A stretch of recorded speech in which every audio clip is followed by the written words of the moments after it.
Hello guys, today I discuss about human heart anatomy. आज हम पढ़ने वाले हैं ह्यूमन हार्ट एनाटमी, जो नर्सिंग फर्स्ट ईयर के लिए बहुत इम्पोर्टेंट टॉपिक है। इस वीडियो में आपको हार्ट स्ट्रक्चर, चैम्बर, वॉल और ब्लड फ्लो को आसान तरीके से एक्सप्लेन करूँगी। तो चलिए शुरू करते हैं वीडियो को। सबसे पहले हम बात करते हैं इंट्रोडक्शन की। तो इंट्रोडक्शन, हार्ट, सबसे पहले हार्ट की बात करते हैं। तो हार्ट क्या है?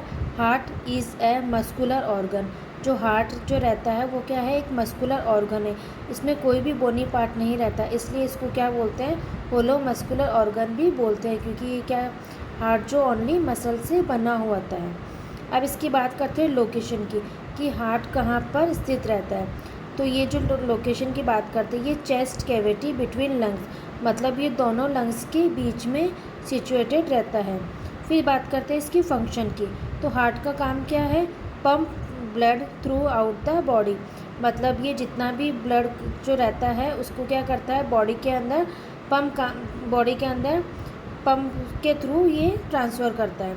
अब इसकी वेट की बात करते हैं। जो हार्ट का जो नॉर्मल वेट रहता है वो रहता है 250 से 300 ग्राम।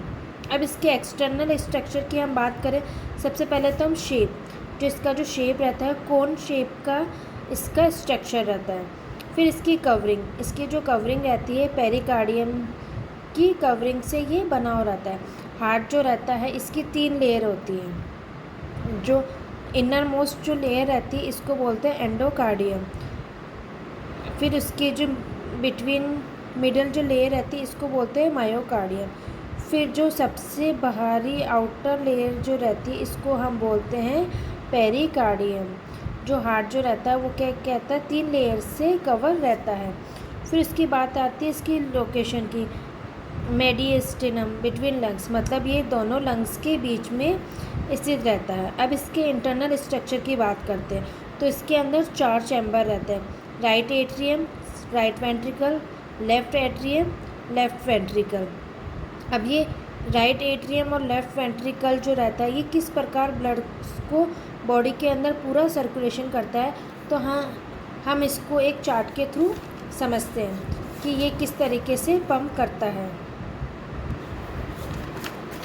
तो मैंने आपको बताया था कि इसके अंदर कितने चैम्बर होते हैं? 4 chamber: right atrium, right ventricle, left atrium, left ventricle. तो अब ये बॉडी के अंदर किस तरीके से पंप करता है? तो आपकी बॉडी के अंदर कितना ब्लड रहता है? 2 प्रकार का ब्लड रहता है, डीऑक्सीजनेट ब्लड और ऑक्सीजनेटेड ब्लड। डीऑक्सीजनेट का ब्लड का मतलब क्या होता है? कि इसके अंदर ऑक्सीजन तो रहती है, साथ ही इसके अंदर क्या रहती है? कार्बन डाइऑक्साइड भी मिक्स रहती है। तो इसके अंदर क्या होता है कि जो डीऑक्सीजन ब्लड रहता है, सुपीरियर वीना कवर और इन्फीरियर वीना कवर के थ्रू ये क्या करता है? राइट एट्रियम में जाता है, हार्ट के राइट एट्रियम में जाता है। राइट एट्रियम से ये क्या करता है? पल्मोनरी वॉल के थ्रू ये क्या करता है? राइट वेंट्रिकल में आता है। राइट वेंट्रिकल से ये क्या करता है? पल्मोनरी आर्टरी के थ्रू ये कहाँ जाता है? लंग्स के अंदर जाता है। अब लंग्स का मेन काम क्या रहता है? लंग्स के अंदर एक्सचेंज होता है O2 और CO2, ठीक है। फिर उसके बाद में जो प्यूरिफिकेशन वाला जो ब्लड रहता है, जिसके अंदर ओनली 4 ऑक्सीजन रहती है, वो क्या करती है? पल्मोनरी वेन क्या करती है? उसको लंग्स से लेकर आती है। अब लंग्स से लेकर आने के बाद में ये कहाँ जाती है? लेफ़्ट एट्रियम से। लेफ़्ट एट्रियम में आने के बाद में ये कहाँ जाती है? लेफ़्ट वेंट्रिकल में। लेफ़्ट वेंट्रिकल से ये हार्ट से यहाँ पे रहता है आयोटा। आयोटा के थ्रू ये कहाँ जाती है? आपकी पूरी बॉडी के अंदर सर्कुलेट होता है। अब इसकी बात करते हैं हम इसके वॉल्व की, कि इसके अंदर कितने वॉल्व होते हैं। तो जो बात करते हैं हम वॉल्व की, ट्राइकस्पाइड, ये क्या होता है? राइट साइड में रहता है। मैंने आपको बताया था कि आपके बॉडी के अंदर कितने चैम्बर रहते हैं? हार्ट के अंदर 4, राइट एट्रियम और लेफ़्ट वेंट्रिकल। तो ट्राइकस्पाइड जो रहता है ये कहाँ सिचुएटेड रहता है? राइट एट्रियम और राइट वेंट्रिकल के बीच में जो वॉल्व होता है उसको हम बोलते हैं ट्राइकस्पाइड। फिर उसके बाद में आता है बाइकस्पाइड। इसको हम क्या ये कहाँ सिचुएटेड रहता है? ये लेफ़्ट एट्रियम और लेफ़्ट वेंट्रिकल के बीच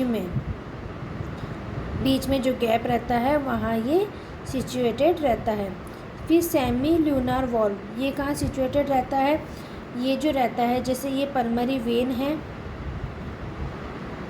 पल्मरी वेन है और यहाँ से ये पल्मरी वेन है और यहाँ ये आयोटा है।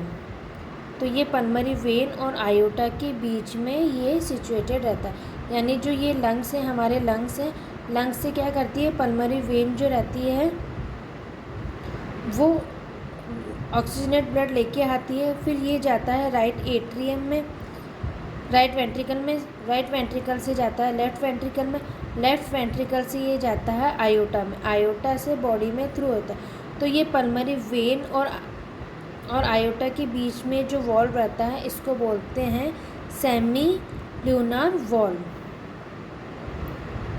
Semi ल्यूनार valve. अब हम बात करते हैं कि एग्ज़ाम में पूछने जाने वाले इम्पोर्टेंट पॉइंट, क्लिनिकल पॉइंट्स। तो सबसे पहले हम बात करते हैं नॉर्मल हार्ट बीट। जो नॉर्मल हार्ट बीट रहती है तो 72 पर मिनट, मतलब एक बार में आपका हार्ट कितनी बार धड़कता है, 72 बार। फिर उसके बाद में artery carry blood away from the heart, मतलब जो आर्टरी का काम क्या रहता है, ये क्या करती है, जो भी ब्लड रहती है उसको अवे फ्रॉम हार्ट, मतलब हार्ट से लेकर आती है। फिर वेन, वेन क्या करती है, carry blood to the heart, मतलब जो ब्लड रहती है उसको क्या करती है, हार्ट से लेकर आती है। फिर इसके बाद में conclusion, we study external structure, internal structure, blood flow. Thank you for watching my channel.